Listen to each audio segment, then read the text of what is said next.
오늘 우리에게 주신 하나님의 말씀은 사도행전 11장 12절에서 18절까지의 말씀입니다.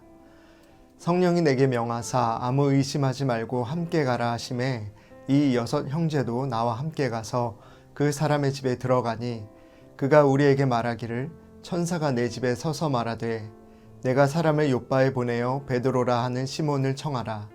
그가 너와 내 온 집이 구원받을 말씀을 내게 이르리라 함을 보았다 하거늘 내가 말을 시작할 때에 성령이 그들에게 임하시기를 처음 우리에게 하신 것과 같이 하는지라. 내가 주의 말씀에 요한은 물로 세례를 베풀었으나 너희는 성령으로 세례를 받으리라 하신 것이 생각났노라. 그런즉 하나님이 우리가 주 예수 그리스도를 믿을 때에 주신 것과 같은 선물을 그들에게도 주셨으니 내가 누구이기에 하나님을 능히 막겠느냐 하더라.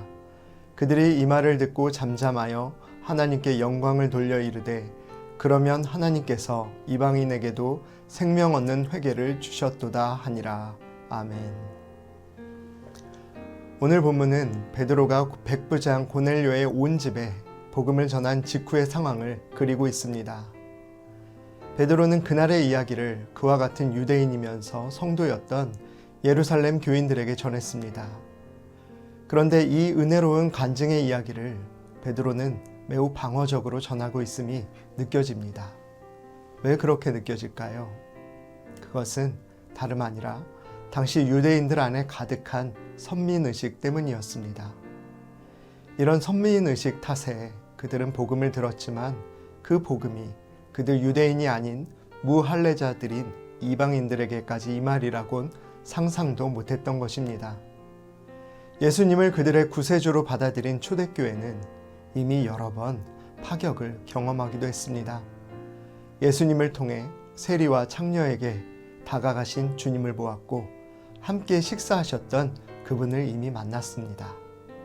그럼에도 예수님이 승천하시고 그들 눈앞에서 사라지시고 나니 그들 안에 남아있었던 편견들, 익숙하게 살아오던 문화적인 틀들에 다시 그들은 갇히게 된 것입니다.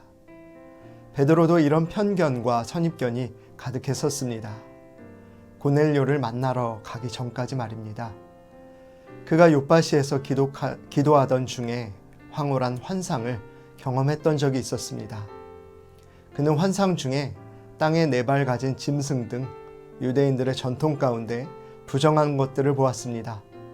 환상 속에서 그것을 먹으라는 음성에 결코 속되거나 부정한 것을 먹을 수 없다며 거부하던 그에게 마지막으로 이런 목소리가 들렸습니다.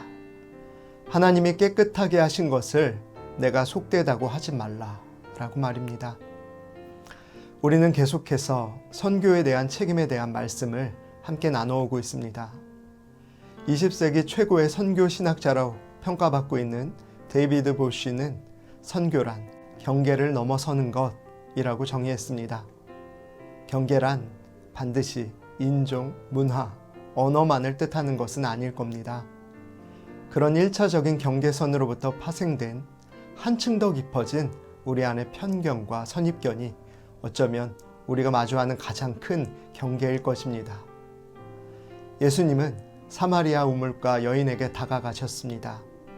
유대인으로서 당시 개와 돼지로 멸시받았던 사마리아인에게, 남자로서 천대받던 여인에게, 또한 구세주로서 여러 번 혼인에 실패했던 죄 많은 자에게 그렇게 여러 경계를 넘어 다가가셨습니다.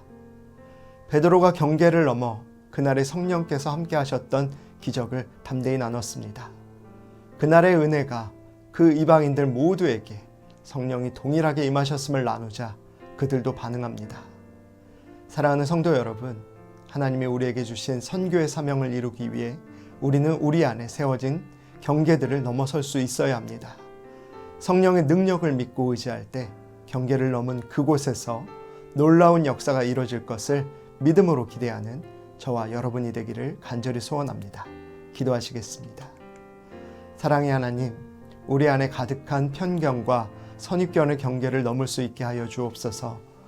그래서 이후의 삶에서 성령의 인도하심을 따라 경계를 넘은 그곳에서 주님과 함께 귀한 선교의 사명을 이뤄나가는 우리가 될 수 있게 하여 주시옵소서. 예수님의 이름으로 기도합니다. 아멘.